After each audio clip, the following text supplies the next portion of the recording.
Welcome back to the Farm Show here on Westplex Talk 104.5. I'm your host, John Combest. Welcome to C Block. That's our third and final segment on the Farm Show. Back in A Block, we talked a little bit about the new Missouri Attorney General, Catherine Hanaway, and her approach to agriculture on a couple different issues. We also talked about the Mazda Sega grants, and we had a look at some of the actual grant winners, what it took, the type of projects that were required to actually secure one of those grants. Then in B Block, we talked with Allie Crick from the Missouri Beef Industry Council, and we heard a little bit from USDA Secretary Brooke Rollins about the U.S. government's effort on the New World screwworm. Now in C Block, we're going to take a look at the world's largest outdoor farm show, Farm Progress, taking place next week, next Tuesday, Wednesday, and Thursday in Decatur, Illinois. Let's go to FP Next. It's a cool YouTube series put together by the folks from Farm Progress. Sarah and Kurt show always features fascinating guests, and this past week they had Mike Pearson and Matt Youngman. Matt is a national events director for Farm Progress Show. He literally runs the show, and he and Mike gave a pretty concise overview of what you'll see. Have a listen. And you really appreciate all the work that goes into all of those shows, a the full year in advance. Yeah. So Matt, now that we're, talking about Farm Progress Show and talking about openings, let's talk a little bit about, some of the new stuff that, people can, look forward to seeing, especially at Farm Progress Show coming up here shortly this year.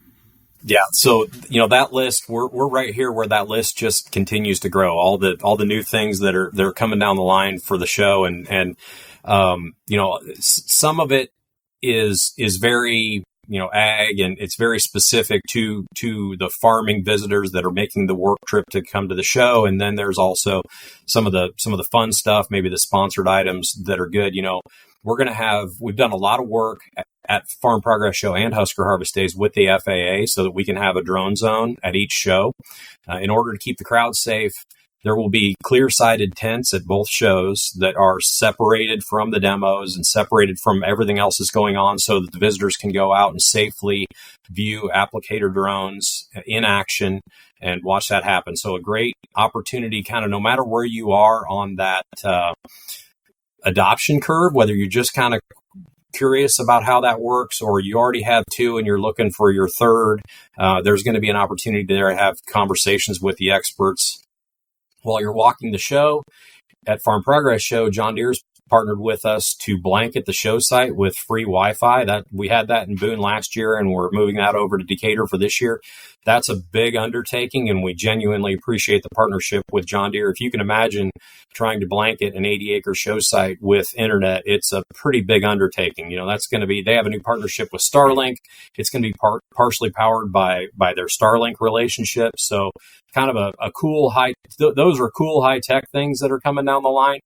One of the fun things that we've never gotten to do before is partner with a brewery to have our own Farm Progress Show branded beer. So Riggs Brewing in Urbana, Illinois, right there by the University of Illinois, they're farm kids and they grow all the crops that it takes to brew their own beer. So their most popular beer, their American lager, is canned in a Farm Progress Show logoed can, and it's going on sale here like right now. It's hitting the shelves in central Illinois.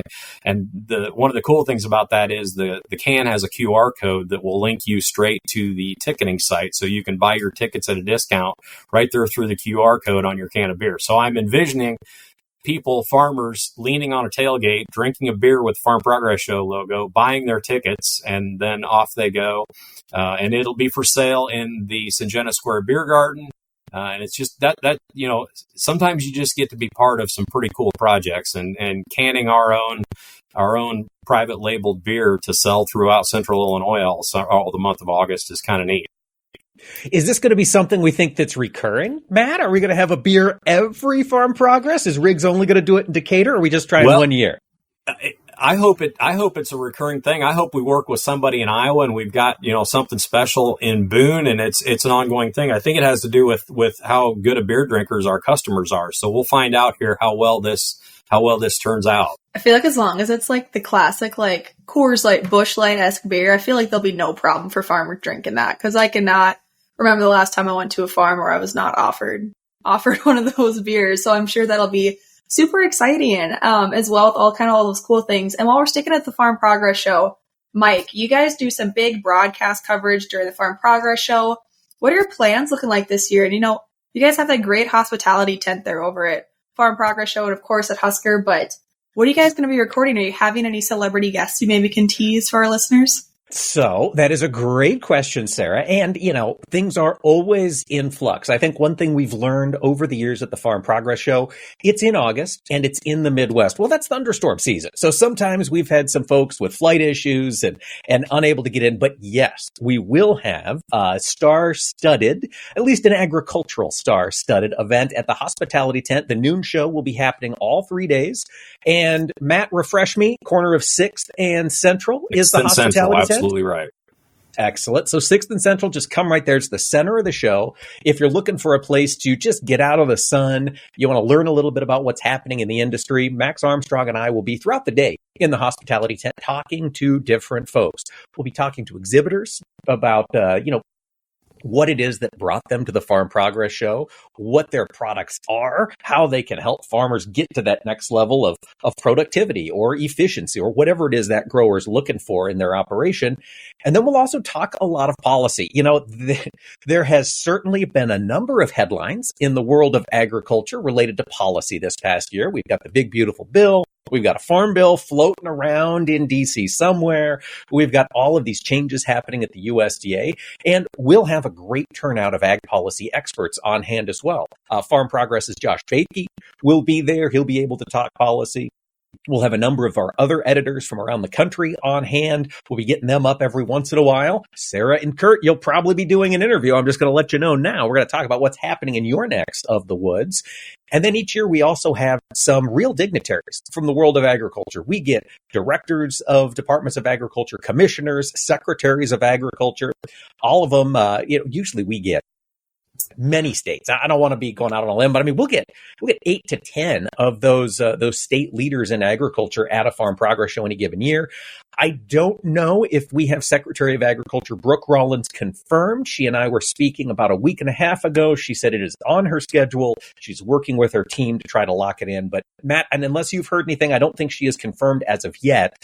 But I know hopefully we'll be able to make that announcement. A month out from the show, being on her schedule is about as confirmed as anything gets. These things are always in flux, and like the arrival, it all sort of starts to pin down as you get closer to the show. But that's about as good as anybody's going to say is that we're on the schedule. Absolutely. But if she does come, it would mark just another example of those national ag leaders coming to the Farm Progress Show because they know that's where the people are. I mean, we've seen national secretaries of agriculture attend, probably from nearly every presidential administration going back throughout history. It has been a strong, strong turnout. And hopefully we'll get Secretary Rollins on hand again this year. And if not Secretary Rollins, no doubt we'll have a good turnout from the USDA able to address some of those policy questions that are floating out there in the world of agriculture this year. I would probably add on to all the things that are happening in the hospitality building. In Decatur, we have that building. One thing that's probably exciting, I don't know if you know this, Mike, but with a partnership from the Propane Education Research Council, they are putting an air conditioning unit into that building. So for the first time, that's going to be an air-conditioned structure at the show. Now, it's got giant doors that are going to be open, but the plan is that overnight, we're going to use those propane generators to cool that thing down like a meat locker and get the concrete in there nice and cool. And we'll still have a cool breeze blowing inside the building when that's going on. So great partnership from propane. We're going to use propane generators to cool the hospitality building as well as the media center. So that's a really cool addition to it. And then, we have our efforts internally within Informa, within Farm Progress, is Women in the Field. And so we're on Wednesday at 2:00, we're going to have, our big highlight there for PepsiCo sponsoring the Women in the Field, the ladies from Discover Ag, and then a networking reception immediately after that. Lots and lots of cool things. That stage, we all know, Mike, we know JJ is working hard to jockey all the things on and off that stage for those 3 days. He earns his pay to keep that thing full of really engaging content throughout the 3 days of the show. He does. And folks, it's the type of area you can just drop into anytime. If you're looking to connect with friends at the Farm Progress Show and you're going, oh, how are we going to connect? Where would we meet? Meet at the hospitality tent. We got a cool breeze, which is very exciting, Matt. I hadn't heard that was confirmed. So now I am thrilled. So we'll have a cool breeze. We'll have a place to get out of the sun. We'll have a place to mix and mingle with your friends. There's always some good seats in there. You can take a load off, and we'd love to see you. And if you've got stories about what's happening in your neck of the woods, folks, we want to hear them. Come on up. Give me a wave at the hospitality tent. Give me a holler. Let me know how things are looking, because that's one of the reasons everybody comes together, is to hear what's happening in other parts of the country. So if we can help tell that story, we'd love to.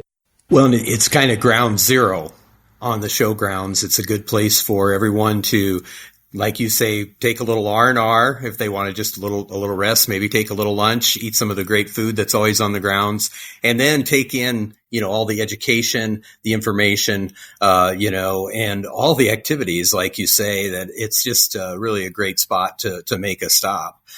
Okay, we'll pause it right there. Again, that was FP Next. You can find that on YouTube.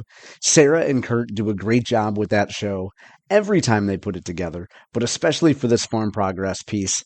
And if you listen to this most recent episode, you'll also get a preview of Husker Harvest, the upcoming event in Nebraska. Husker Harvest. They do a full preview on FP Next. Again, you can find that on YouTube. Just go to Farm Progress. For the next few minutes that we have together, let's take a look at a few of the Missouri companies that will be attending and exhibiting at the Farm Progress Show. The folks from Missouri include CEAT, Specialty Tires. They're a featured exhibitor, which means they paid a little bit more to Farm Progress Show. We have, of course, Bayer, Agri-Spray Drones, Ag Swag out of Kansas City, Burkholder Ag LLC. They do custom spray trailers and ag retail. Concept Agritech. Also, Confluence Genetics. You might remember them by their previous incarnation, Benson Hill. We also have Doyle Equipment Manufacturing Company, Grassworks Manufacturing, Luby Equipment, MBFI, that's Microbial Biological Fertilizers International. We have the Midland Radio Corporation, the Modern Ag Alliance, lobbying and advocating on behalf of glyphosate. Also have O'Reilly Auto Parts, Port Industries, the Renewable Fuels Association, SKF Lubrication Lifetime Solutions, Soylaic Soybeans, and finally, Tyrek Innovations LLC. Those are all folks from the Missouri area, from the state of Missouri, I should say, that you can go visit and check out at the Farm Progress Show. That's all the time we have today. We're bumping up right against the edge of time. Big shout out to our station owner and the man that makes this whole thing happen, Brad Hildebrand. Catch us next week right here, Saturday, 10 a.m., with a replay Sunday at 8 a.m. here on Westplex Talk 104.5.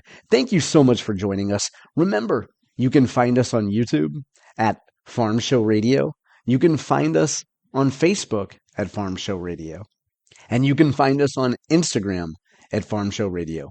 We'll see you next Saturday right here on the Farm Show.